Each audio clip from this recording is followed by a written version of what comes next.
Good morning, traders. It is 4:33 Pacific time. I wanted to talk about Tesla price action from yesterday and also discuss some of my uh, weekly options trades based on the projections that I had made last week. So it's been a great ride, honestly. This week, every little area that I projected for Tesla price to move into, fill, look below and go, bounce at a high value edge, balance in a certain area, and then bounce back up into a prior area of balance. All of those things have happened one after the other. So this is just great.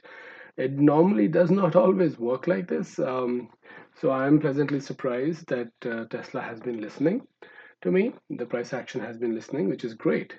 So just to quickly go over what I had surmised last week, I'll have to kind of zoom back out into let's say a 30-minute, 90-day chart here, and then as usual, I'll have to zoom back in a little bit. So in summary, I had identified how a look below and go was in order when we were here in this area.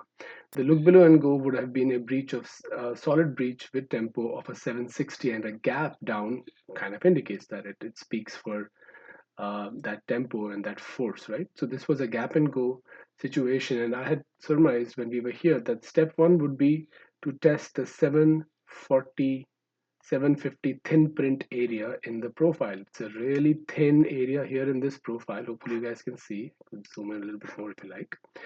And I wanted this one to be filled. I wanted this auction over here to be completed, to have sufficient volume, and then to either reject, right, retest the 100 period simple moving average over here.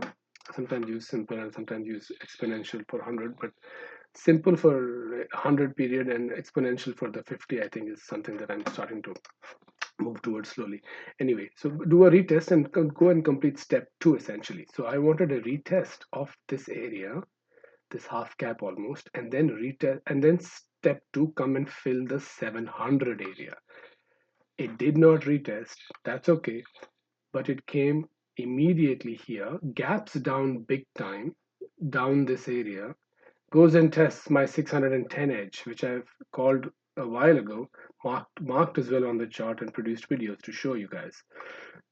Immediately bounces where NQ finds support again at my projected 12750 area, where I had an MNQ limit order, by the way, waiting as a major edge, worth taking a risk over there to just take a trade. Even if it's overnight, that makes sense. But it needs to actually reject that area. So at rejection, I did buy. Same thing with Tesla. Of course, we couldn't buy at rejection here potentially.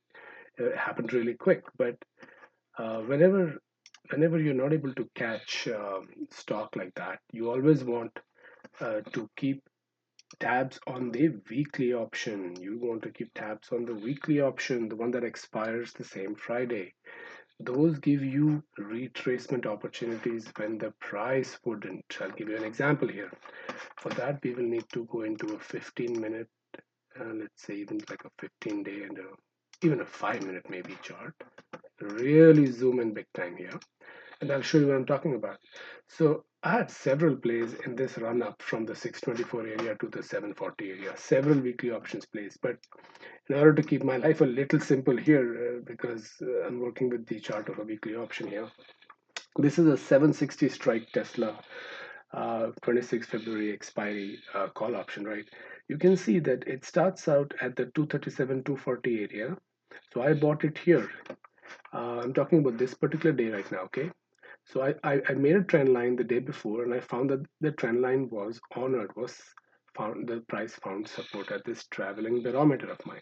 When it did find support, I immediately bought in. So I bought around here. Actually, my price was 250, so I might have actually held it from Tuesday. So I apologize, I don't remember exactly, but for our purposes, we can just use the Wednesday frame here. So I bought here around, I bought another one, yes. So I bought another one for 290 or 300, whatever. Basically, I just bought retest. And I was okay with a little bit of a dip here, and I was observing it. I had already entered here, and I was observing this one, and I was not afraid because Well, I have a trend line and I have significant support in the NQ to corroborate my move, right? And it paid off. It paid off big time. It did bounce over here. It has some lost motion here, which is essentially the movement in the opposite direction to where it really wants to go. But guess what? I happened to capture all of this, right? Because first here, and then I sold off at the test of this edge. So I sold around here. I didn't get a perfect price or anything, but I also knew that any further weakness here at this POC was actually here initially, then it shifted up. But any stall here I knew would mean a stall and a fall in the weekly option, because that's how these weeklies work. You will find that even though the price stalls and consolidates at an edge like this edge over here for Tesla 724, the weekly just comes sweetly back, retracing about 50% of its value. At that point, you either enter again, or if you had missed prior, you enter the first time, right? But just make sure to enter safe places, like you can apply moving averages on the options as well, whatever. I don't use them too much, but I do generally track them. So yeah, you could have purchased here, sold off at test of RTH high, right? Regular time frame high for Tesla. That would have been this little area here, 730, 738 area, which it did, and then stalled back and lost tempo again.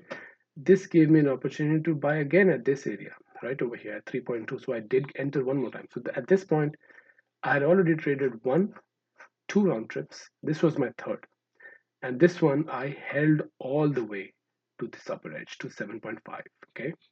Which was again very simple to do. Why? Because once Tesla lost some of the tempo at 736, 35 area, I knew it would come back to test my trend line here. Activate drawing and just stretch that a little bit. Just had a feeling that it would come back to test, and I also of course had a conviction that it always comes back to test the point of control, generally speaking, if it finds some resistance. And if NQ has kind of completed most of its move, there's a timing factor here as well. The later you find an RTH test, high test, the lesser the chance of the weekly option retracing. But anyway, we had enough time because it was only 9:35 and we got this stall, right? So there was a long time to go, which further gave me conviction that I will have another shot at a nice $3 price, or potentially I was looking for 275 here. If my limit was not hit, so I had to chase it actually.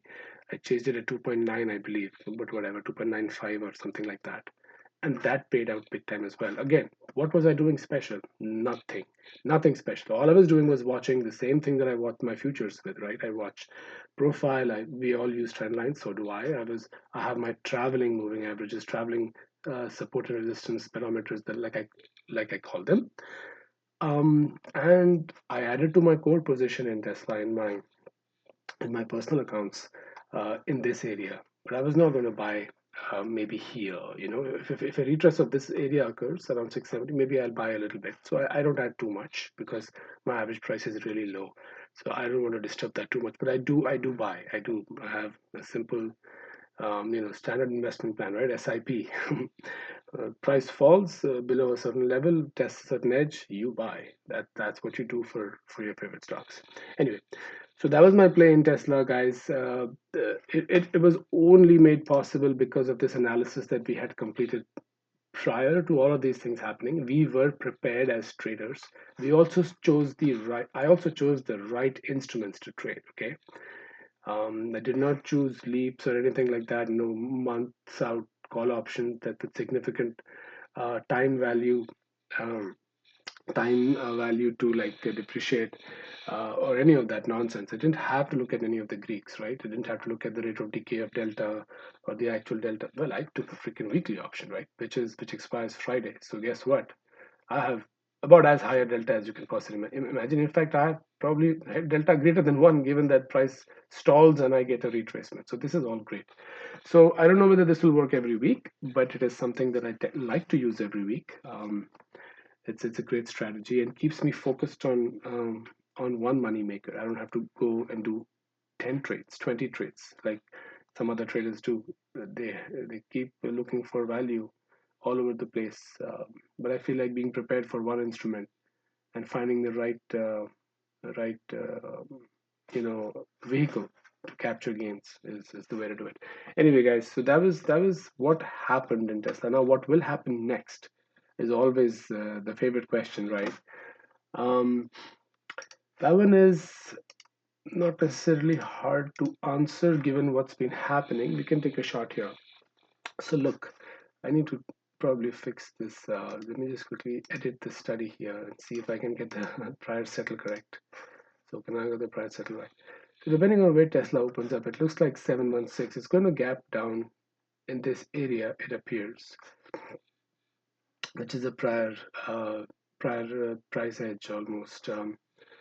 Yeah, so depending on what's happening in the NQ, we could see a retest of this naked POC here, which is 686, which might be a great time to enter another weekly option. But one will have to correlate the trade with what's happening in the overall market as well. Okay, you need to make sure that everything is aligned and looking in the same direction when you take the trade. So I'm expecting a test of 685 and potentially a test of 660. At which point I'm not expecting it to go back into 610.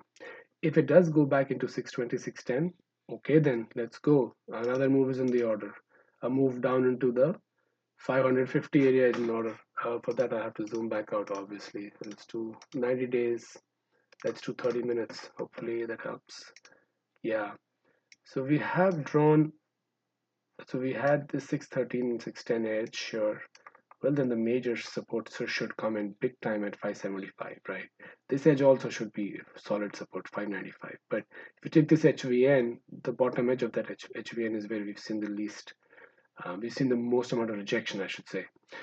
So that's how it should look for Tesla if we continue the down move. And NQ is weak right now, so it could potentially happen. But on the upside, Tesla could always come back and test the upper edge of the balance at 778, 7780. This is an area that also would coincide with flattening of the 100 period simple moving average, and that's always a place to for the price to come and settle before the next major move is decided by the traders. So, big picture, we have one large area of balance between 880 and 780. We have another area of balance here, which still hasn't seen much activity. And as I said, I want to try modal on Tesla. I want a very nice 840 HVN, and I want a nice 750 HVN, and a nice 640 HVN, which we already have. We have this one, and we have that one. What we don't have, what we are missing, is consolidation and significant volume in this area before the next big move can be decided. And this should be a target area of balance. So anyone looking to buy leaps or long-term calls which have significant time value still left in them, I would advise waiting for uh, the price to balance and then decide which way it's going to transition before you make a directional commitment. Um, and yeah, that would be my advice, guys. So that's it, guys. This is Tesla for you. Hopefully, this has been helpful from both an analysis perspective as well as a trading perspective. 'Cause those are two different things. Appreciate you guys' time. Thank you so much. Please do like and subscribe, guys. Thanks for watching.